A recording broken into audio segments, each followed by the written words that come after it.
And he said, let me talk to your manager. I'm like, well, I don't work here. It's not technology for technology's sake. It was the moment of saying, well, how does it really empower someone else to do something they weren't able to do before? My early beginnings were a beautiful struggle. The word that they used to define me was defiant. I am a life hacker. I'm a dreamer. And I aim to be a catalyst. Was not even 16 years old at the time, and they flew me to Boston for training. And people are paying to sit down and talk to me. Sometimes we have to slow down to go smooth, to speed up. And he says, you know what, Eric? I think that you will be a great person to talk to my son. You're either understanding and building the product, or the product is building you. Because AI is too late. AI, you cannot opt out. If you're reading this, it's too late. Everything worthwhile is uphill. The last 5 years will be called unlearning. Welcome to Disruption Now, Disruptors. I'm your host and moderator, Rob Richardson. With me is another disruptor, Eric Brown, a friend of mine. He is the founder of ELVTE Coaching and Consulting, helping youth and helping businesses understand how to use and connect technology in a way that's human-centric and in a way that can change their lives. And I really admire his work. He also, on the side, works for Microsoft. You can do that on the side, but he does a lot of stuff. He's a smart, brilliant brother. Good to have him on. Eric, welcome to the podcast. No, happy to be here. Yeah, good to have you. So I like to really get to know our guests. We're going to get into ELVTE Coaching and Consulting and talk about your career path and moments in your career path. I understand that some moment at Best Buy really shaped your kind of career path. I'm going to start there. There's a moment that you had that really kind of was a transition moment for you, and it has something to do with Best Buy. What was that moment, and how did it shape who you are today? Yeah. When I think back at that moment, I was maybe early high school, freshman, sophomore year, and I was always a window shopper. I would go and look at all the electronics and research about them, pick them up, play around with them, and then go back home. And one day I was there looking at Bluetooth headsets, and a gentleman was like, "Oh, you know something about this?" I'm like, "Yeah." So I basically told him why he can hook it up to his phone, hook it up to his car, all the different use cases and value. And he's like, "All right, I'm gonna get it." And he said, "Let me talk to your manager." I'm like, "Well, I don't work here." He was like, "You just told me this device." He says, and I told him, I was like, "I'll help you set it up." So I helped him set it up. And it was in that moment, he was like, "Eric, I think you should pursue a career in technology." And he says, you're a natural. And so I'm like, you know what? I just really enjoyed that moment of being able to see how there was level of confusion around what the value is, and then being able to walk him through that process and him be able to realize that in that moment. And how he had that shift. I think that was a moment where I was like, you know what? I think that it's not technology for technology's sake. It was the moment of saying, well, how does it really empower someone else to do something they weren't able to do before? Oh, that's awesome. So he told you, though, the person you helped, that you should be in technology.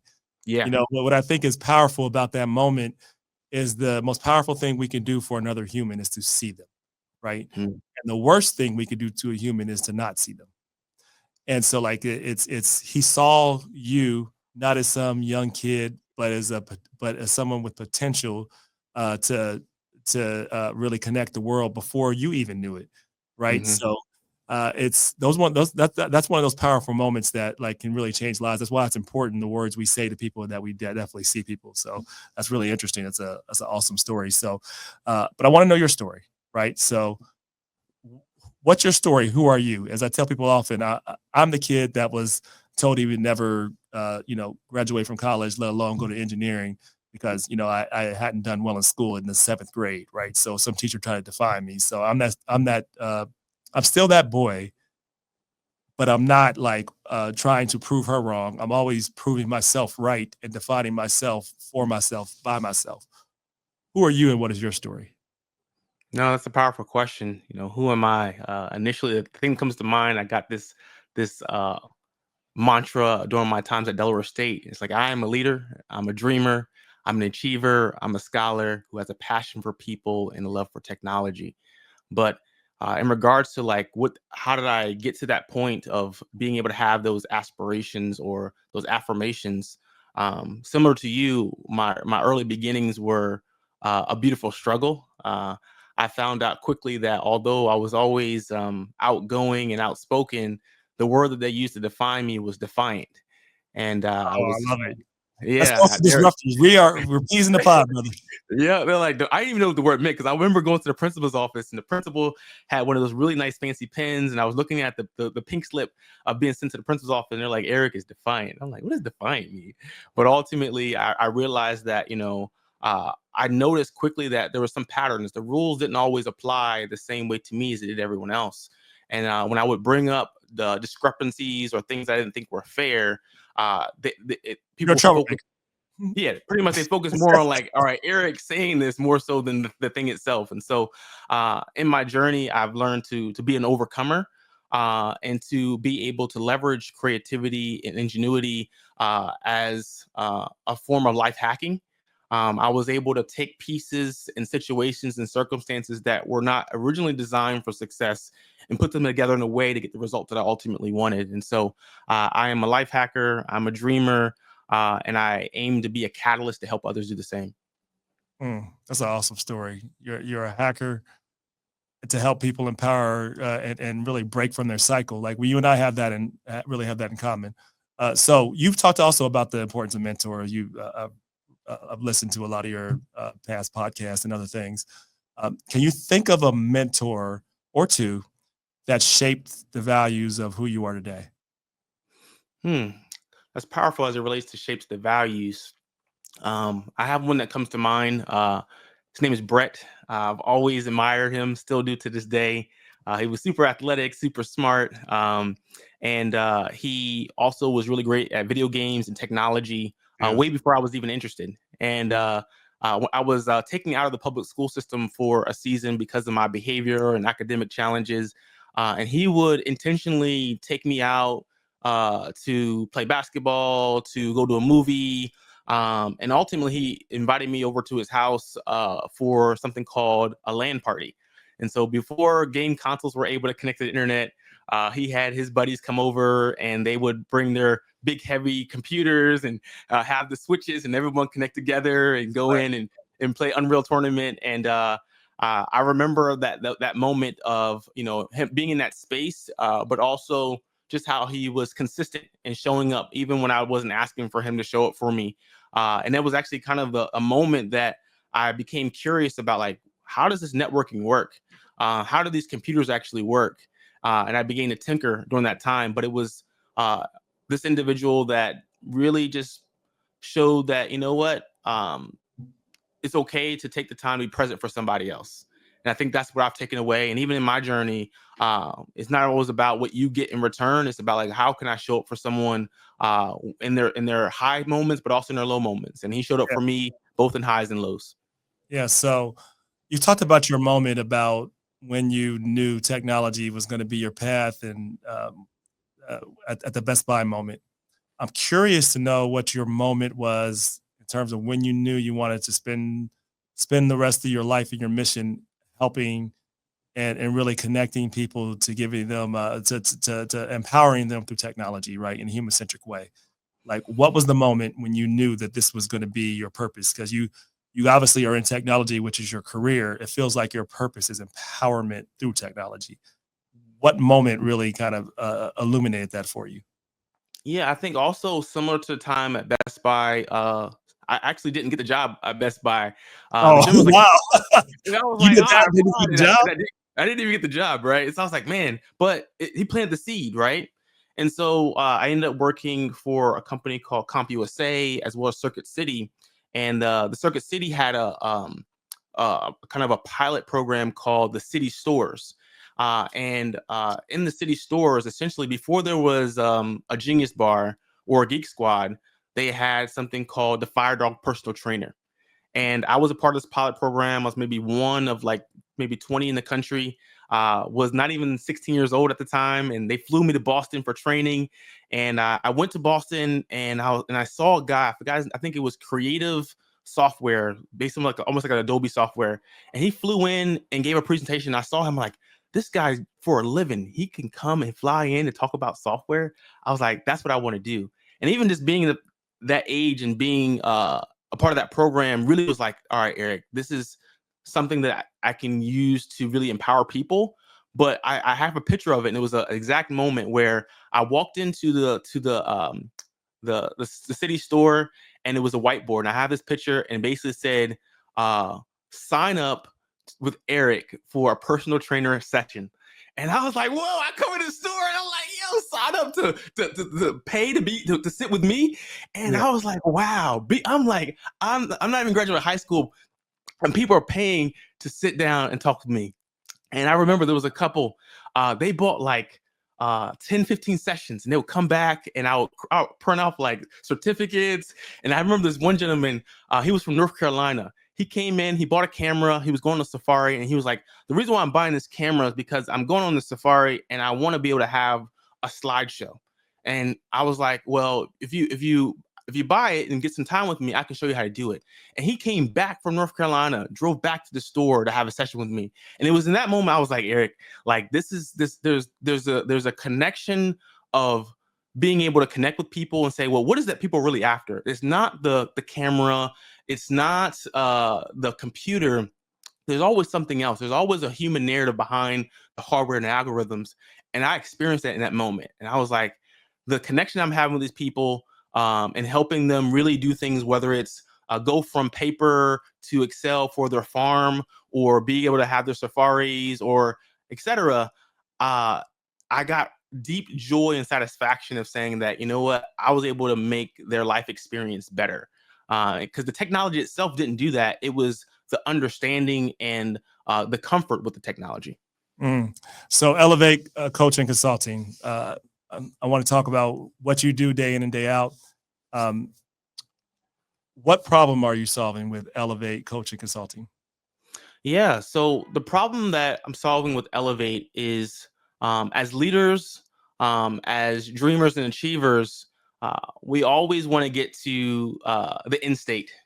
We always want to go fast. We want to go and add on all these things to be able to get there. And I found that in the journey of being able to have goals, dreams, and aspirations, sometimes we have to slow down to go smooth, to speed up. And although I'm able to talk about all the innovation and all the cool things that's possible, I have the opportunity to help individuals find their own clarity. And I'm not telling them what to do. I am just being a thought partner on a journey of being able to have them discover their brilliance and their dreams and being accountable with them in that journey. So essentially, at ELVTE, I serve as an innovation coach, helping leaders, organizations, and teams be able to realize the vision as it relates to emerging technologies, but in a human-centric way. And so we're talking about the tool, but I'm like, well, what problem are you really trying to solve? You know, where are your people in this journey? And how are we making sure that on this adoption curve that you're taking everyone along with you on this vision, but also you're really taking care of yourself in the process. And so it is a combination of human-centric work, but also strategy, design, and change management. Yeah. So why was it you that started ELVTE Coaching Consulting? What made you the person? Yeah. What's interesting is I was on a plane ride home from Seattle, working at Microsoft at the time. And I sparked up a conversation with a gentleman who was sitting next to me. He happened to be an executive at IBM. And we were just talking about the journey and my passion, some of the things that we've talked about thus far. And he says, you know what, Eric, I think that you will be a great person to talk to my son. He's about to graduate college. He doesn't know what he wants to do. He seems to be outgoing like you. He's a student leader and he's in a stuck place. And obviously he's not listening to me. And so if you're open to it, Eric, can you talk to my son? And so I was like, well, I don't know how I can help him, but, you know, I definitely happen to have a conversation with him. And so long story short, that was my first coaching client. I was able to have a candid conversation with him, help him be able to really hear his own thoughts of what he wanted, not what his dad wanted, not what everyone was expecting of him, but what really was his dreams and desires and aspirations. What was his bullseye goal?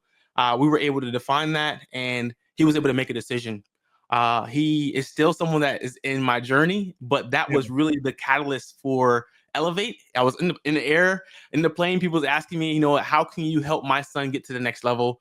And I was asked by different individuals, as far as individuals who are in college, et cetera, like, how can you go alongside and be able to give them the perspective, the resources, and the exposure to get to where they want to go next? Yeah. So it's, I mean, it feels like you do a lot of focus on youth, correct? And so Yes. is that most of your clientele that are youth helping them through, or is it a mix? It's a mix. So, a lot of youth and student oriented organizations, universities, foundations, nonprofits, but Okay. also within the enterprise space or medium business space in regards to leaders who are saying, you know what, I want to be able to understand how to embrace the new waves. I want to either have you as my coach or have you coach my team or be a facilitator helping my team be able to understand how they can realize value, whether it's with extended reality or generative AI. And then being able to create programs and partnerships as it relates to workforce development in the BIPOC community. Yeah, we definitely gotta have to talk some because the this year we have last year we had a Future of Data hackathon. This year we're going to still do the hackathon, but we're gonna create the Future of Data. We're gonna create a cohort around like students and emerging and those in emerging tech to help them kind of ideate and have mentors that are helping them with their ideas and concepts, and then we'll bring them into the conference like the cohort, and they'll also compete in the with their own kind of pitch ideas within the actual Future of Data hackathon.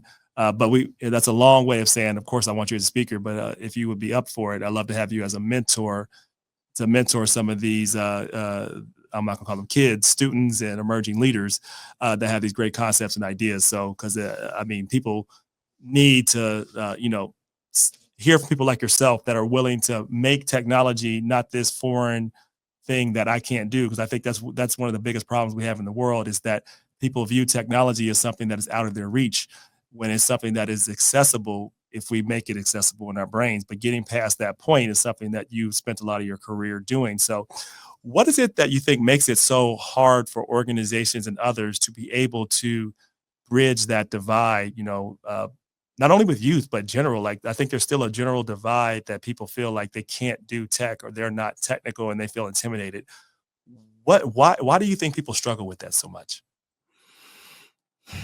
Yeah, I think that we all have experiences in our lives, and that usually serves as an anchor point.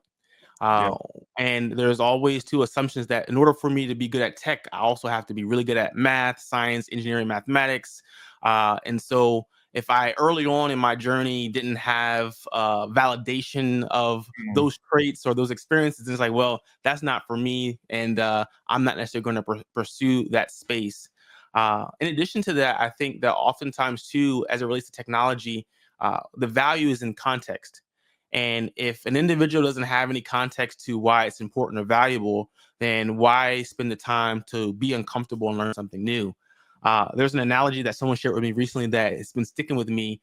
And he said, you know what? If someone has been using a butter knife to try to cut through a cardboard, and then you come and you bring a knife, scissors.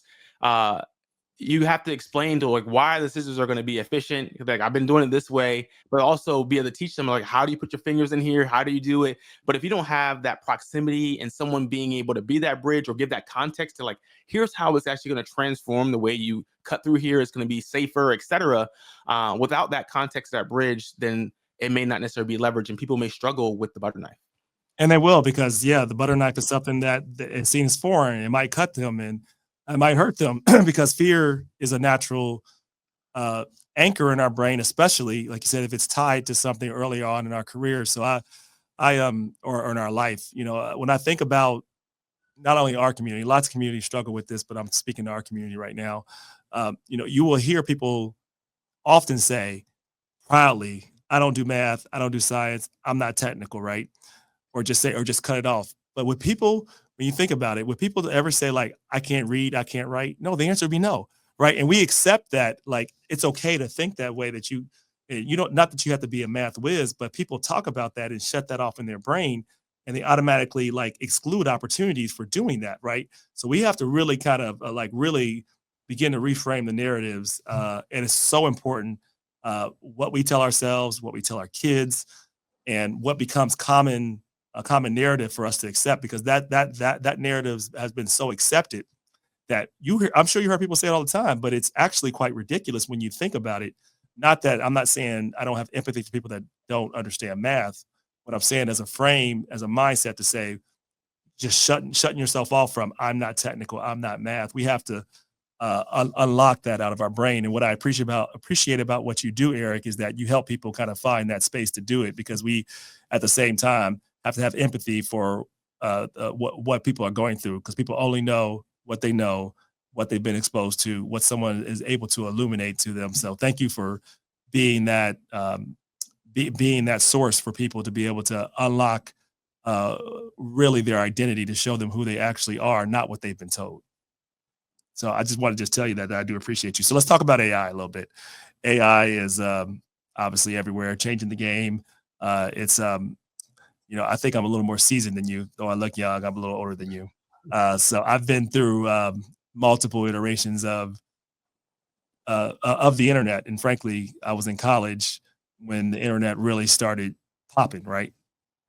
So I can I feel like this is a similar time to the beginning of the internet, and I also feel like it's actually bigger than that. That's my perspective, but I'd love to get your thoughts on the education system. What should the education system in general be doing when it comes to AI? How should they be framing how people are learning in terms of AI, in terms of the jobs of the future? No, it's a great question. There's definitely a time of disruption as it relates to the education space. And what does it mean to prepare our students to thrive today, but also in the workplace of the future? And some of the debates that I've been a part of and have seen is that leveraging AI can be something that can cause deficits in a student's learning journey, as far as dependencies or lack of being able to think critically. But I think that it's important to be able to hold both negative and positive thoughts about the impact of AI Absolutely, on education at the same time. And so I absolutely. don't. So when I come to this conversation, I come to it really acknowledging that whenever there is innovation, there are disruption in behavior in society, and so we don't know the full effects of what's going to come as it relates to Gen AI in particular. However, at the same time, I think that we are at an inflection point in a moment in history where we realize that even all the um, hard work that educators and systems have done, a lot of our students are still leaving institutions in their journey lacking what's necessary to thrive or even survive in the current environment. And as it relates to individuals that go through the school system and apply for roles and jobs, there's still surveys coming out that the employees don't think they're prepared.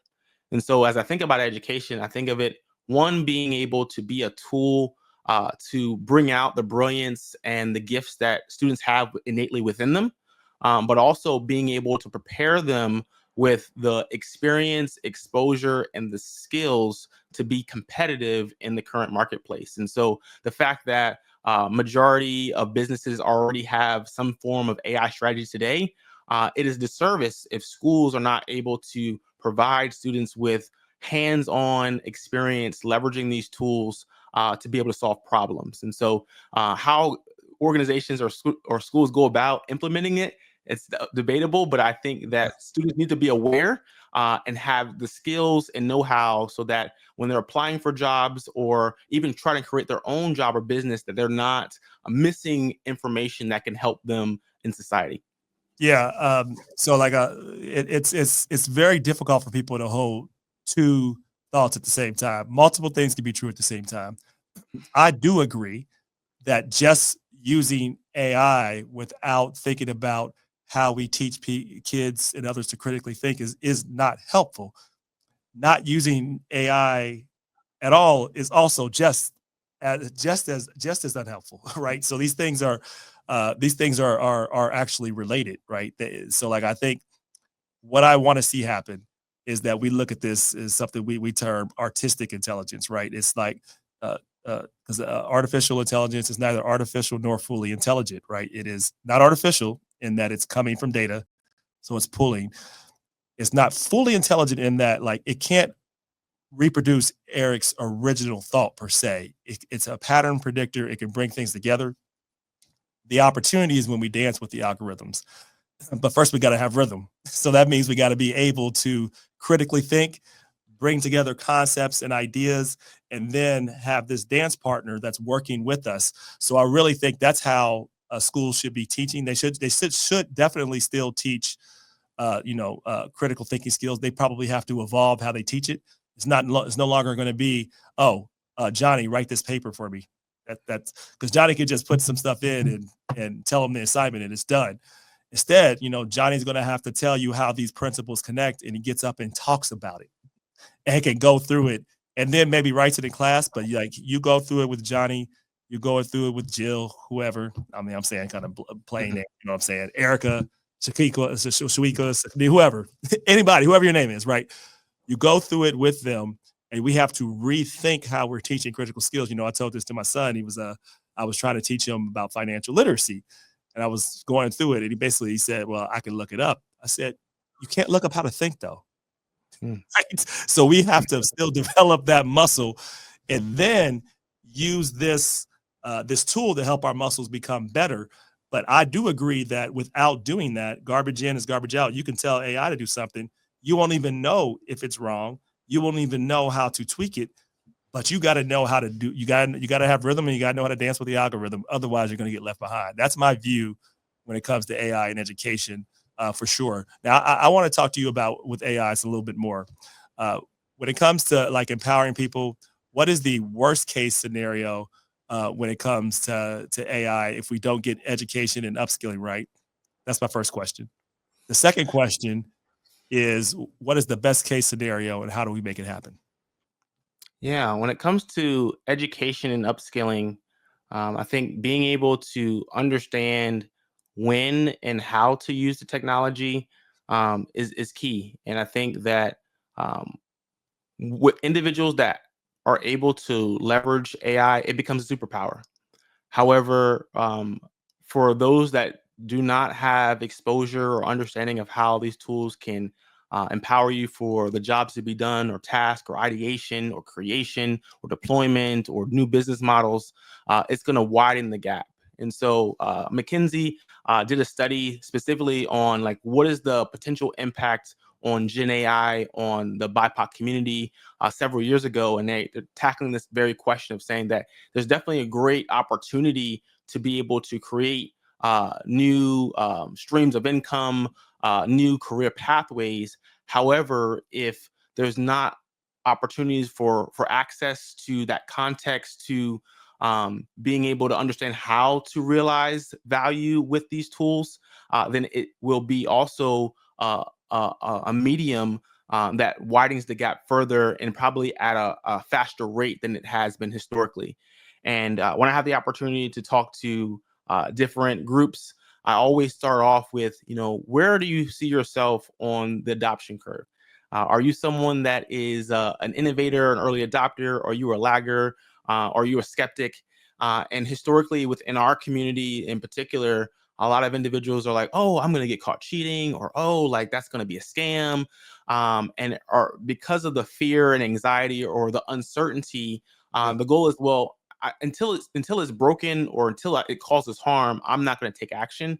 I think that in this season in particular, as it relates to education, whether it's formal, informal, whether it is at a nonprofit, K through 12, even a church organization, I think that being able to provide spaces where individuals can have open conversations about their fears, but also about the opportunities, but also hands-on learning opportunities for them to to to Yeah. to fail forward, and to be able to realize for their particular context, all right, here's how it's actually valuable for me. Here's how it's actually going to save me time, etc.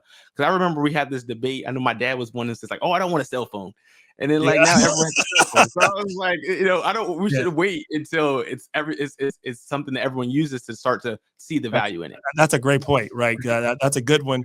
But unlike the cell phone, it's even worse if you get left out. I tell people like this: you're either understanding and building the product, or the product is building you. Because AI is too late. AI, you cannot opt out. AI is involved in something you're doing right now. If you're watching this on YouTube, if you're watching this on Instagram, the algorithm understands you and to some extent understands you better than you understand yourself. So we need to be a part of building to make sure we understand so we don't fall victim to the product. And this is an opportunity or the algorithm. Or to put it in a very simple way, you're either at the table or you're on the menu. So you need to be at the table understanding AI, and there's no opting out of it. There is none. There's not a single industry in the world that AI is not going to be a part of. You will be having the same conversation that people had about the internet, and it's going to happen. So the choice is, how do you shape it? And so, when it comes to educators, we have to get them moving, and we don't have the same timeline that we traditionally had. Like traditionally, you had time to think about it, wait. And I'm not saying you don't think about it. I'm saying you start acting. You think and you act and you iterate and you experiment. What you don't do is wait until it becomes mainstream, because to quote Drake, I know it's not as popular now. If you're reading this, it's too late, right? And by the time it's there, right? And I would hope that things are as accessible as they are now. If human history is any indication, it will not be. Right now, there are free courses across the board and free opportunities to build, from Microsoft to Google. You literally just look it up, and there are free courses. You could take all of MIT's courses on AI for free. And then if that's too much for you, you can listen to people like Eric Brown, listen to people like myself. There, we will guide you. But what you cannot do is be left out of this. So I just have to say that as we get ready to wrap up, I got some lightning round questions for you. So you ready? Mm-hmm. All right, we're gonna drum roll here. Okay. What's an important truth you have that very few people agree with you on? I'm not sure if anyone kind of debated me on this, but I'm one that believes that the obstacle is the way, and that everything worthwhile is uphill. I Not to say I'm a pessimist, but I realize that in That's good. life, I feel good because it's definitely been uphill for me. yeah. So I'm like, I realize that like there is no easy button, and there are no shortcuts. And so I was telling someone I love Legos as a kid and even now, and I recently got like 1,000-piece Lego set, and like, yeah, I look at the box and I see it, but guess what? I got to open up the individual pieces and put it together. Someone may want to help me put the pieces together, but oftentimes, Eric, you're gonna have to put those pieces together, and sometimes it's uncomfortable, but that's the way forward. That's the way to the goals. That's the way to the impact, and that's the way to legacy. And so I think that it's important that we find levels to get uncomfortable, to be able to get what we ultimately desire for ourselves and our families. All right. When you were younger, if you go back to your younger self, what advice would you give yourself, and what advice would you ignore?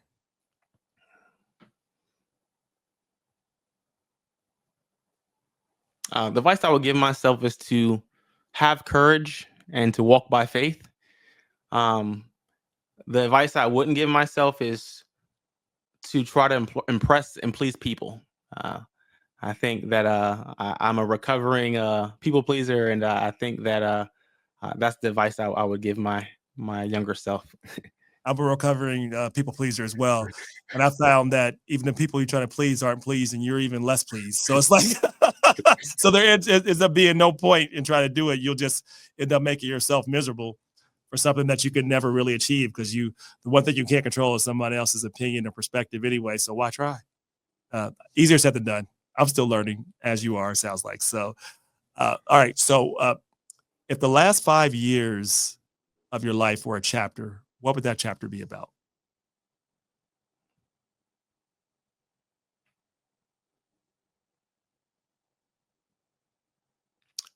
The last 5 years will be called unlearning.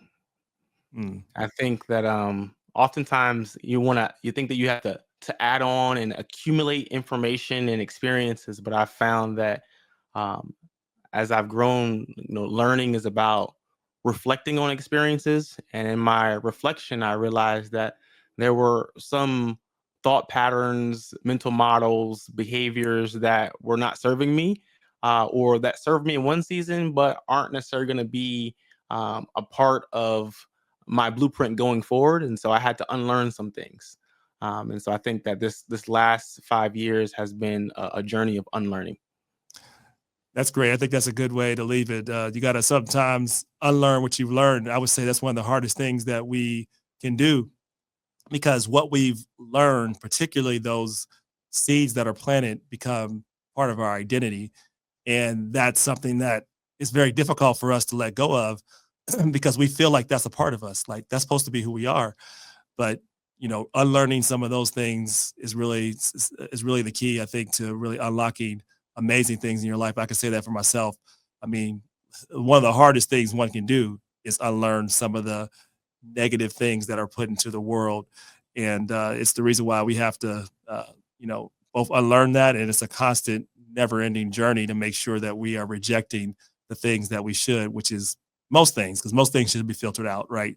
I think especially nowadays, if you look at what's going on in the news in the world, not to say we have to put our head down, but sometimes you'll become overwhelmed about things you can't control, and sometimes you end up absorbing these things, especially with algorithms and things like that know and understand you.